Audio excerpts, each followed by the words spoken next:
Nah, jadi ini adalah penampakan dari pembatas saf untuk masjid. Jadi pembatas safnya ada 6 unit dan 3 ini masih kami simpan di luar untuk dijemur setelah habis disemprot atau di diko. Jadi 3 unit ini kami jemur dulu di luar rumah biar cepat kering. Nah, untuk yang 3 lagi ada di dalam rumah. Nah, seperti inilah yang 3 unit ini, dia sudah selesai dan siap untuk dikirim ke lokasi.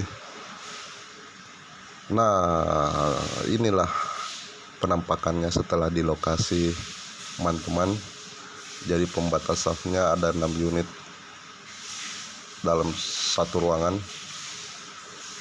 Dia menggunakan pelapis kain gorden yang transparan, jadi terlihat simpel namun tetap tidak membosankan, sebab jamaah bagian perempuan masih tetap bisa melihat ustaz pada saat ceramah di mimbar.